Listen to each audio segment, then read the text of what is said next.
नमस्कार दोस्तों, YouTube channel N universe 22 में आपका स्वागत है। आज हम इस वीडियो में आपके साथ डिस्कस करेंगे अल्ट्रासोनिक वेल्डिंग के बारे में। यह एक ऐसी वेल्डिंग प्रोसेस है जो सॉलिड स्टेट वेल्डिंग के अंतर्गत आती है।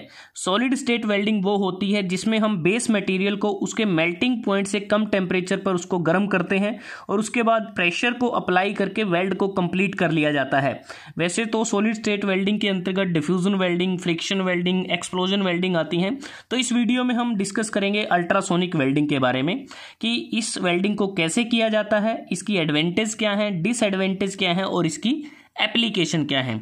अगर हम बात करें कि इस वेल्डिंग को करने के लिए हमारी रिक्वायरमेंट क्या रहती है, सबसे पहले हमें पावर सप्लाई की ज़रूरत होती है जिसको हम अल्ट्रासोनिक वेल्डिंग जनरेटर भी बोल सकते हैं। और इस पावर सप्लाई का काम होता है जो लो फ्रीक्वेंसी इलेक्ट्रिसिटी या इलेक्ट्रिक पावर होती है जिसकी फ्रीक्वेंसी 50 से 60 हर्ट्ज़ के बीच में होती है, उसको हाई फ्रीक्वेंसी इलेक्ट्रिक पावर में कन्वर्ट करना। वो उसको चेंज कर सकता है 20,000 हर्ट्ज़ से 60,000 हर्ट्ज़ के बीच में। ज़्यादातर 20,000 हर्ट्ज़ का यूज किया जाता है, लेकिन मैक्सिमम ये 60,000 हर्ट्ज़ तक इसको लेके जा सकते हैं। उसके बाद जो नेक्स्ट कंपोनेंट होता है वो होता है ट्रांसड्यूसर, जिसको हम कन्वर्टर भी कहते हैं। ट्रांसड्यूसर मेनली दो टाइप के हम यूज कर सकते हैं, पीजियो इलेक्ट्रिक हो सकता है और मैग्नेटोस्ट्रक्टिव हो सकता है। आवश्यकता अनुसार इनको यूज किया जा सकता है। बात करते हैं कि ट्रांसड्यूसर का काम क्या होता है। ट्रांसड्यूसर का काम होता है पावर सप्लाई से जो हाई फ्रीक्वेंसी इलेक्ट्रिक पावर आई है उसको कन्वर्ट करना है हाई फ्रीक्वेंसी साउंड वाइब्रेशन में, जिसको हम अल्ट्रासाउंड भी कह देते हैं। अल्ट्रासाउंड जो वाइब्रेशन है उसमें इसको चेंज करता है। उसके बाद जो नेक्स्ट कंपोनेंट है उसको हम कहते हैं बूस्टर। बूस्टर का काम होता है कि जो हाई फ्रीक्वेंसी साउंड वाइब्रेशन आए हैं उनके एम्पलीट्यूड को बढ़ाना, मतलब कि अल्ट्रासाउंड वाइब्रेशन को और बड़ा करना। अगर आप देखें यहाँ पर जो एम्पलीट्यूड है उसको और बड़ा कर दिया गया है, ये बूस्टर का काम होता है। क्योंकि हमें पता है कि जो higher the frequency of vibration, कि वाइब्रेशन की जितनी ज़्यादा फ्रीक्वेंसी होगी, जितना ज़्यादा एम्पलीट्यूड होगा, उतनी ही ज़्यादा एनर्जी हमारी ट्रांसमिट होगी, उतना ही एनर्जी ट्रांसमिट का हमारा रेट रहने वाला है। उसके बाद जो नेक्स्ट कंपोनेंट है जिसको हम हॉर्न कहते हैं, जिसको सोनोट्रोड के नाम से भी जाना जाता है, सोनोट्रोड के नाम से। हॉर्न का काम होता है कि जो हमारे पास जो वाइब्रेशन आई हैं, अल्ट्रासाउंड जो वाइब्रेशन आई हैं उसको फोकस करना, उसके साथ ही उसको डिलीवर करना उन वर्कपीस पर जिसको हमें वेल्ड करना है। और जो हॉर्न होता है, अगर हम बात करें, इसके आगे एक टिप लगी होती है।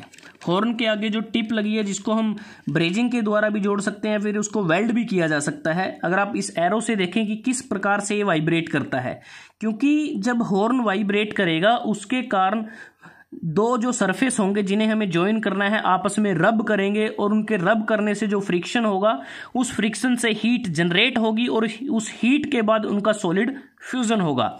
अब जो हॉर्न की हमने बात की है, इसके आगे एक टिप लगी होती है। वैसे अलग अलग शेप के हॉर्न हम यूज कर सकते हैं, आवश्यकता अनुसार। आप यहाँ डायग्राम में देख सकते हैं कि अलग अलग शेप के हॉर्न आपको नजर आ रहे हैं। उसके अलावा हॉर्न के आगे एक टिप लगा दी जाती है, और वो जो टिप का जो अगर हम बात करें, जनरली स्फेरिकल कंटूर होता है जिसकी रेडियस 75 mm के बीच में रहती है। और वो जो टिप होती है वो हाई स्पीड स्टील की भी बनी हो सकती है, निमोनिक अलॉय की भी बनी हो सकती है। अगर हम बात करें, ये जो हॉर्न है बेसिकली हमारा टाइटेनियम का ये बना होता है। जो नेक्स्ट कंपोनेंट है जिसको हम एनविल बोलते हैं, एनविल पे हम उन वर्क पीस को रखते हैं जिन्हें हमें वेल्ड करना होता है, या कह सकते हैं कि वर्क पीसेस को रख सकते हैं, स्टैक कर सकते हैं वर्क पीसेस के। तो ये एनविल का काम रहता है। अगर हम बात करें कि जो अल्ट्रासोनिक जो वेल्डिंग होती है, इसमें हमें वेल्डिंग के लिए जो एनर्जी की ज़रूरत होती है वो किस पे डिपेंड करती है। बेसिकली वो दो फैक्टर पे डिपेंड करती है कि हमें जिस वर्क पीस को वेल्ड करना है उसकी थिकनेस क्या है और उसकी हार्डनेस क्या है। इन दो फैक्टर पे हमारी जो energy required for ultrasonic welding वो उस पर डिपेंड करती है। अब बात करते हैं कि इसमें जो वर्किंग है वो किस प्रकार से होती है। सबसे पहले हम क्या करेंगे, जिन वर्कपीस को हमें वेल्ड करना है उसको हम एनविल के ऊपर रखेंगे, या फिर जो फिक्सचर हम यूज़ करते हैं उसके ऊपर इसको रखा जाएगा। और लैप ज्वाइंट फॉर्मेशन इसमें हम देखेंगे, जैसे आप डायग्राम में देख पा रहे हैं, लैप ज्वाइंट फॉर्मेशन इसमें होती है। उसके बाद हम जो हॉर्न है, हॉर्न को कॉन्टैक्ट में लेके आएंगे ताकि जो वर्कपीस हमने जिस पोजीशन पे रखे हैं एनविल पे उसी पोजीशन में वो रहें। तो एक प्रकार से हम फोर्स अप्लाई करेंगे। फोर्स को अप्लाई करने के अलग अलग तरीके हो सकते हैं। न्यूमेटिकली अप्लाई कर सकते हैं, हाइड्रोलिकली कर सकते हैं, या फिर किसी स्प्रिंग एक्चुएटेड डिवाइस का भी इस्तेमाल किया जा सकता है। और जैसा कि हम बात करें कि ये जो सेटअप आपको नज़र आ रहा है, एक प्रकार से ये सिम या स्पोर्ट वेल्ड हमें दे सकता है। अगर हमें इसके अलावा कोई और वेल्ड चाहिए, कि जैसे अगर हम बात करें कि हमें कोई एनुलर या फिर रिंग टाइप अल्ट्रासोनिक वेल्ड चाहिए, तो उस केस में जो फोर्स हम अप्लाई करेंगे उसको जो सिलेंड्रिकल टिप होगी उस पर उसको टेंजेंशियली हम उसको अप्लाई करते हैं ताकि हमें जो वेल्डिंग जो टिप होगी वहाँ पर टॉर्जनल वाइब्रेशन मिल सके। अदरवाइज हम सिम या फिर स्पोर्ट वेल्ड इसमें आसानी से कर सकते हैं। उसके बाद जैसे ही हमने प्रेशर को अप्लाई कर दिया है, प्रेशर को अप्लाई करने के बाद हम पावर को ऑन कर देंगे और उसके बाद पावर सप्लाई अपना काम करेगी। ट्रांसड्यूसर हमारी जो हाई फ्रीक्वेंसी जो इलेक्ट्रिसिटी है उसको हाई फ्रीक्वेंसी साउंड वाइब्रेशन में चेंज कर देगी। बूस्टर उसके एम्पलीट्यूड को इंक्रीज कर देगा। हॉर्न इसमें वाइब्रेट करना शुरू कर देगा। अब जो हॉर्न है वो डिलीवर करता है अल्ट्रासोनिक वाइब्रेशंस को मटेरियल पे ताकि उसको गर्म किया जा सके। और जो वाइब्रेशन मूव करती हैं वो 1 मिलीमीटर के डिस्टेंस से भी कम होता है जिस पे वो वाइब्रेट करती हैं। और ये अप एंड डाउन भी हो सकता है। अगर वर्टिकली अगर ये हॉरिजॉन्टल है तो ये साइड टू साइड ये वाइब्रेट करेगा। और इस प्रकार क्या होगा कि हीट जनरेट होगी फ्रिक्शनल हीट के कारण। सो इनका जो टेम्परेचर यहाँ पर जो हीट जनरेट होगी वो जो हीट होगी वर्क पीस के मेल्टिंग पॉइंट से कम होगी। बस यहाँ पर सॉलिड फ्यूजन हो सकता है। और जो वाइब्रेट हुआ यहाँ पर तकरीबन अगर हम बात करें जो वाइब्रेशन होती है 1 सेकंड में 20,000 से 40,000 टाइम्स के बीच में ये वाइब्रेट कर सकता है। और इन वाइब्रेशन के कारण ही फ्रिक्शनल हीट होती है और जिसके कारण मटेरियल प्लास्टिक स्टेट में आता है और उसके बाद वो आपस में जुड़ जाते हैं। ये तो होता है मेटल के केस में। जैसा कि हमने बात की कि अल्ट्रासोनिक वेल्डिंग को हम मेटल के साथ भी यूज कर सकते हैं और प्लास्टिक के साथ भी। अगर हम मेटल के साथ यूज करते हैं जो अल्ट्रासोनिक वाइब्रेशन होती हैं वो डिलीवर होती हैं parallel to the plane of the material. अगर प्लास्टिक के केस में वेल्डिंग की जाए तो जो वाइब्रेशन डिलीवर होंगी वो परपेंडिकुलर होती हैं to the plane of material.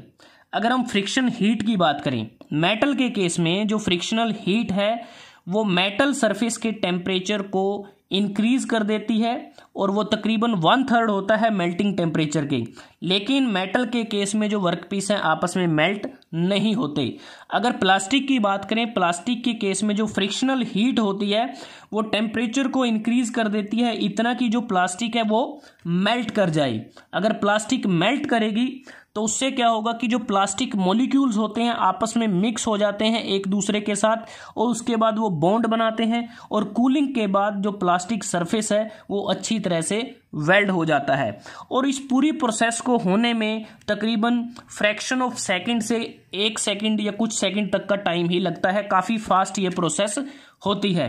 इसके अलावा अगर हम बात करें जो अल्ट्रासोनिक वेल्डिंग होती है इसमें वाइब्रेशन के कारण जो वर्कपीस के सरफेस के ऊपर जो ऑक्साइड लेयर होती हैं वो ब्रेक हो जाती हैं और उनके ब्रेक होने से जो हमें मेटल कांटेक्ट मिलता है और उससे हमें काफ़ी बढ़िया वेल्डिंग देखने को मिलती है। उसके बाद जो ज्वाइंट हम बनाते हैं अल्ट्रासोनिक वेल्डिंग की मदद से उसकी जो स्ट्रेंथ है बेस मेटल की स्ट्रेंथ से तकरीबन वो 60 से 100% तक वो होती है। बेस मेटल की स्ट्रेंथ की 65 से 100% उसकी स्ट्रेंथ होती है। और इसमें जो सीम वेल्डिंग अगर हम बात करें सीम वेल्डिंग अगर की जाए तो उसकी जो स्पीड जो इसमें रिपोर्ट की गई है वो तकरीबन 10 मीटर प्रति मिनट उसको किया जा सकता है। और स्पोर्ट वेल्ड को तो 1 सेकंड से कम समय में भी किया जा सकता है, लेकिन उसके लिए जो मैक्सिमम थिकनेस रहती है थिन वर्कपीस की वो 3 mm से ज़्यादा नहीं होती है। अब बात करते हैं कि जो अल्ट्रासोनिक वेल्डिंग है इसकी कैपेबिलिटी की अगर हम बात करें अल्ट्रासोनिक वेल्डिंग की मदद से सिर्फ एक साइड पर ही वेल्ड किया जाता है और हमें कोई अलग से इलेक्ट्रोड की ज़रूरत नहीं होती। इसलिए क्या होता है कि हम जो थिक वर्कपीस को लेते हैं और एक थिन वर्कपीस को लेते हैं थिन वर्कपीस की जो थिकनेस है वो लिमिटेड रहती है, लेकिन जो थिक वर्कपीस होता है उसकी अनलिमिटेड थिकनेस हम बात कर सकते हैं हो सकती है, क्योंकि एक साइड से ये जॉइंट लगा सकता है। दूसरी बात, जो सरफेस कॉन्टामिनेंट्स होते हैं जैसे ग्रीस होता है, ग्रेफाइट होता है, या कोई इलेक्ट्रोलाइट अगर हमारा आ जाता है एट दैट टाइम, तो उसका कोई एप्रिशिएबल इफेक्ट नहीं होता हमारी वेल्ड की क्वालिटी पर। तो अब बात करते हैं कि जो अल्ट्रासोनिक वेल्डिंग है इसके एडवांटेज क्या रहते हैं। एडवांटेज सबसे पहला कि फास्ट प्रोसेस है, फास्ट प्रोसेस सेकंड्स में ही हो जाती है।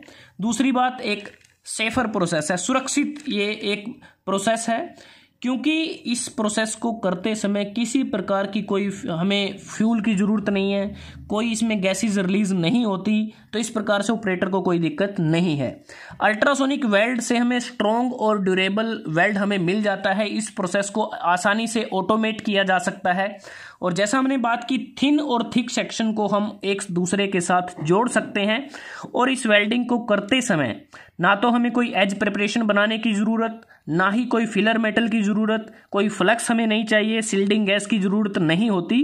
दूसरी बात, अल्ट्रासोनिक वेल्डिंग के द्वारा हम वाइड वैरायटी ऑफ मेटालिक और नॉन मेटालिक जो मटेरियल्स हैं, या कह सकते हैं कि डी सिमिलर मेटल्स को बड़ी आसानी से जोड़ सकते हैं। अब जो डी सिमिलर मेटल्स कैसे, अगर हम बात करें, जैसे कि हम एल्यूमिनियम को स्टील के साथ आसानी से जोड़ सकते हैं, एल्यूमिनियम को टंगस्टन के साथ जोड़ सकते हैं, एल्यूमिनियम को मोलिब्डेनम के साथ जोड़ सकते हैं, निकल को ब्रास के साथ जोड़ सकते हैं। इस प्रकार से डिसिमिलर मटेरियल को आसानी से जोड़ा जा सकता है। इस वेल्डिंग को करते समय टेम्परेचर दूसरी वेल्डिंग के मुकाबले भी कम रहता है, क्योंकि सॉलिड स्टेट वेल्डिंग होती है। हीट अफेक्टेड जोन इसमें कम रहता है, जिसके कारण सरफेस डिफॉर्मेशन भी कम होती है। अगर हम डिसएडवांटेज की बात करें, अब इस वेल्डिंग को करते समय हर समय वाइब्रेशन जनरेट होती है, तो कह सकते हैं कि जो प्रोडक्ट या जो हमारा वेल्ड रहता है हर समय वाइब्रेशन के साथ एक्सपोज रहता है। और इसमें कई बार जब हम थर्मोप्लास्टिक इलास्टोमर की वेल्डिंग करते हैं उसमें थोड़ी प्रॉब्लम्स आ जाती हैं। ये जो प्रोसेस होती है लैप ज्वाइंट तक ही सीमित रहती है, और इसमें हम स्मॉल और थिन पार्ट्स को ही वेल्ड कर सकते हैं, और कई बार जो वर्क पीसीज है वो एनविन के साथ भी बॉन्ड कर जाते हैं, और जो डेप्थ ऑफ वेल्ड है वो भी इस वेल्डिंग में कम रहती है। लेकिन जब हम सेम मटेरियल को वेल्ड करते हैं तो उस समय हमें कुछ अच्छे रिजल्ट नहीं मिलते। कह सकते हैं कि जब सेम मेटल्स को वेल्ड करते हैं, सेम टाइप की प्लास्टिक को वेल्ड करते हैं, तब भी हमें अच्छे रिजल्ट नहीं मिलते। ये इसका मेन लिमिटेशन है। अगर एप्लीकेशन की बात करें आज की डेट में, जैसे हमने बात की कि जो अल्ट्रासोनिक जो वेल्डिंग है एरोस्पेस इंडस्ट्री में इसका यूज़ किया जाता है, ऑटोमोटिव इंडस्ट्री में इसका यूज़ कर सकते हैं, प्लास्टिक पार्ट को बनाने में इसका यूज़ कर सकते हैं। जैसे अगर हम बात करें, इस वेल्डिंग के प्रयोग से हम acetal nylon, polypropylene, high density polyethylene, PVC, polystyrene, synthetic textile को भी हम आसानी से वेल्ड कर सकते हैं। उसके बाद अगर हम बात करें जो इलेक्ट्रिक कनेक्शन, जब हम करंट कैरिंग डिवाइस के साथ उनको जोड़ सकते हैं, मोटर को, फील्ड कोयल को, कैपेसिटर को। इसके अलावा मेडिकल डिवाइसेस बनाने में इसका इस्तेमाल होता है, फिल्टर बना सकते हैं, वाल्व बना सकते हैं, फेस मास्क बनाने में भी इसका काफ़ी सारा यूज़ होता है। इवन पैकेजिंग इंडस्ट्री में इसका बहुत सारा यूज किया जाता है, फिल्म्स को बनाने में, ट्यूब्स को असेंबल करने में इसका यूज किया जाता है। इलेक्ट्रॉनिक कंपोनेंट की असेंबलिंग के दौरान भी इस वेल्डिंग का प्रयोग किया जा सकता है, जैसे कि हम डायोड और सेमीकंडक्टर को सबस्ट्रेट के साथ जोड़ सकते हैं, ट्रांसफॉर्मर, इलेक्ट्रिक मोटर। इवन अगर हम बात करें electric connection on computer circuit board पर भी हम इसको जोड़ सकते हैं। तो दोस्तों, आज हमने इस वीडियो में आपके साथ डिस्कस की सॉलिड स्टेट वेल्डिंग के अंतर्गत आने वाली महत्वपूर्ण वेल्डिंग अल्ट्रासोनिक वेल्डिंग। कैसे इसको किया जाता है, इसके एडवांटेज क्या हैं, डिसएडवांटेज क्या हैं और एप्लीकेशन क्या है। अगर वीडियो आपको अच्छा लगा आप इसको लाइक कर सकते हैं, शेयर कर सकते हैं अपने दोस्तों के साथ, स्टूडेंट्स के साथ, और एन यूनिवर्स 22 को सब्सक्राइब करना ना भूलें। जल्दी हाजिर होते हैं एक नई वीडियो के साथ। तब तक के लिए धन्यवाद। आपका दिन शुभ रहे।